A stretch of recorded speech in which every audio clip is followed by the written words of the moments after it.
So now we are in our next lesson, which is making friends and finding love. So the science of social psychology is pretty interesting. We've tried to demystify love and friendships and all that, and what we found a long time ago, is that it starts with familiarity, and familiarity can be derived from just mere exposure. That means just having something in your periphery, not engaging with it, not interacting with it. Now, this is a very genius study where they had people in a study where they were told you're going to have to taste these different concoctions. We're doing a taste test study. We're studying sensation and perception. And we got all these different cocktails, and they're in these huge, gigantic glass bottles. So you have to go to various stations, like around the psych laboratories, various rooms where the bottles are located. And sometimes, and every time they'd be in a room with somebody else. Now, sometimes they saw a person just once. They only had mere exposure to that person one time. And sometimes they had exposure to a person 10 times. Then they were asked to fill out a questionnaire about how much you like each of the people that were in the experiment that day. And what they found is the mere exposure effect. Being exposed, so number one, some participants they were exposed to like one time, some participants they were exposed to like 10 times. And that's what these two little icons represent. Now, when they were asked to rank their liking for the person they were exposed to once, and these were real people in real laboratory settings, they had less liking for the person that they were exposed to once. They didn't interact with anybody. They didn't say any words to anybody, but they liked them less. But they liked the people who they were more exposed to, merely exposed to, right? See, mere exposure. They were merely exposed to them 10 times. They liked them even more. So the first step to developing a relationship with somebody is becoming familiar. There's some suggestion that this is reducing our fear of other humans, because humans are, like, on the downside of human behavior, we can be our greatest enemies of each other. Now, one of my favorite effects, this is also a very old one. It's called the Ben Franklin effect. Now, Ben Franklin was just a social psychological genius before we had such a term. Ben Franklin would ask people from across the aisle to do a favor for him, and then magically these people would eventually come to like Ben Franklin, talk to Ben Franklin, and then Benjamin Franklin would be able to get them to vote in the way that Benjamin Franklin wanted them to vote. So the Ben Franklin effect happens when you get somebody to do you a favor, and then they like you more. In the study, I forgot exactly what they did. It doesn't matter, but the main independent variable was whether or not the participants, they got paid to do the study, whether they were then asked by the experimenter, like, hey, like the payment thing, I can't really afford it. I'm not going to be able to pay rent. Will you do me the favor and just give me the money back, because I didn't realize I'd be out this much money. And then they were, most people, all the people gave the money back to the experimenter, and then they rated their liking. Now, there were other people who were not asked to do a favor for the experimenter at all, and were asked to rate their liking. And what they found was that participants who did a favor for the experimenter liked the experimenter more than those who did not. So if you can get someone to do a favor for you, right, they're going to like you more. Now, there's other studies about this very topic. It's called self-disclosure. Now, essentially, if I disclose to somebody else, right? So my act of disclosing, my act of saying something, right? You can have that in an experiment.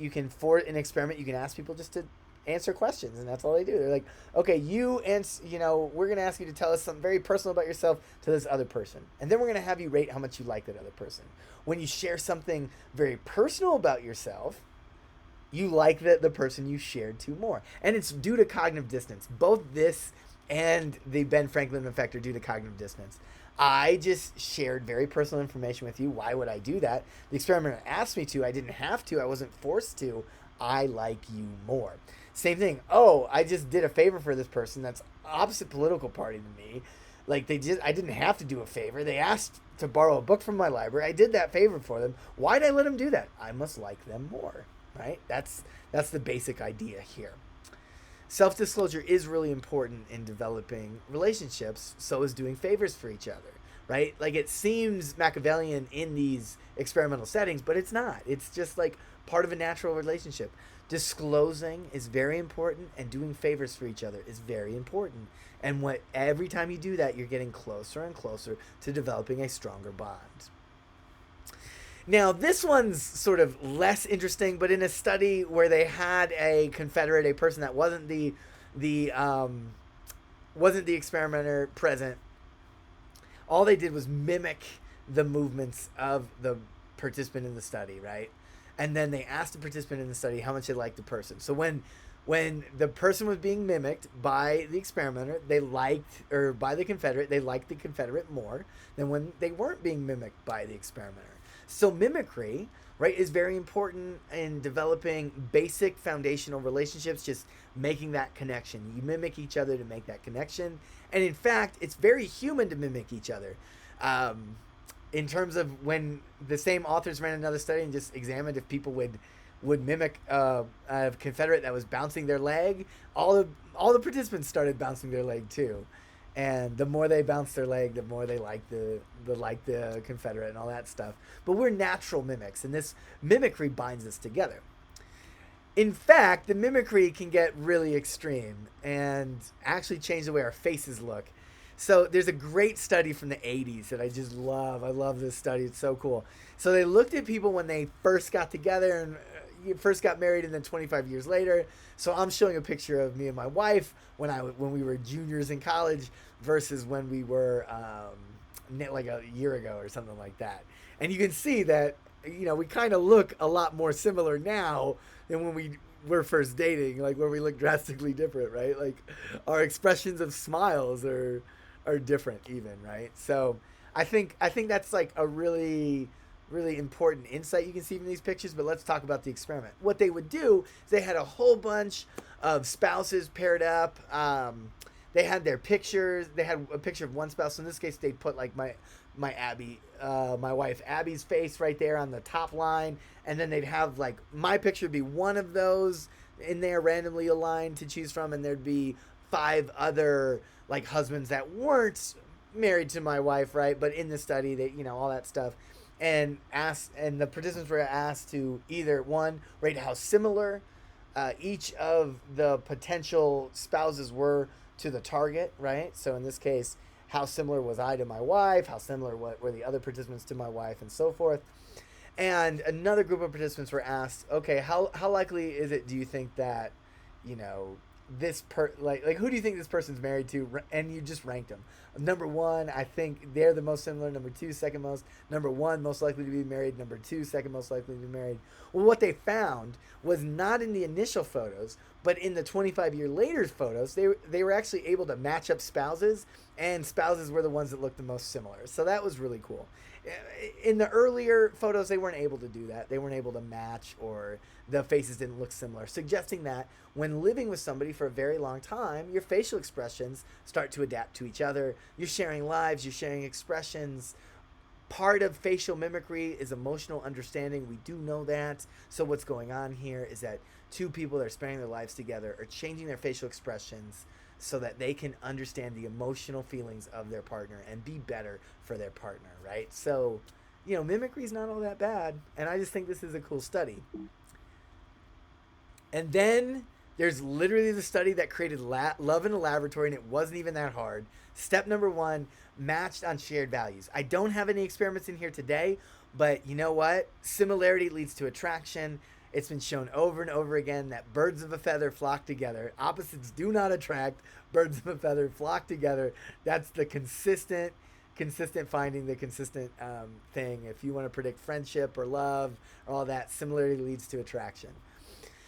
So that's number 1, match them on similarity. And then participants completed a series of self-disclosure activities. So all they did was, you can see they had to complete all these activities where they're sharing some intimate details, some non-intimate details. So here's 12 questions. Here's, up to 24 questions. Here's 36 questions, right? The participants just sat next to each other, looked each other in the eyes, and went back and forth saying, providing answers to these words. Now, they then measured liking and all this other complicated stuff. But why I say it created love in the laboratory is because one couple that experienced this got married, right? Like, from an experiment, they didn't know each other. That's the other thing. These were all students from just like a random general psych pool. They didn't know each other. But one of the pairs actually ended up getting married, a couple years later. And I think that's super cute that that, a psychological study actually helped a couple find each other and helped develop love in them so intensely that they got married. We've made love in the laboratory, and it was done in like the 90s. It was done a long time ago. Um, and I want to end. So Helen Fisher is this really great anthropologist slash neuroscientist slash psychologist, showing that, like, as a researcher or PhD, you can really take whatever path you want. You can get a PhD in a field, but you can learn and grow and develop throughout your life. But ultimately, Helen Fisher has done neuroimaging studies that show that love is an addiction. That is, falling in love is similar to taking heroin, and breaking up is similar to heroin withdrawal. And here's the conclusion she wants you to take away. A lot of you want to be therapists. She's speaking directly to you here. Thus, researchers have not categorized romantic love as a chemical or behavioral addiction, but by embracing data on romantic love, its classification has an evolved, natural, often positive, but also powerfully negative addiction, and its neural similarity to many substance and non-substance addictive states. Clinicians may develop more effective therapeutic approaches to alleviate a range of the addictions, including heartbreak, an almost universal human experience that can trigger stalking, clinical depression, suicide, homicide, and other crimes of passion.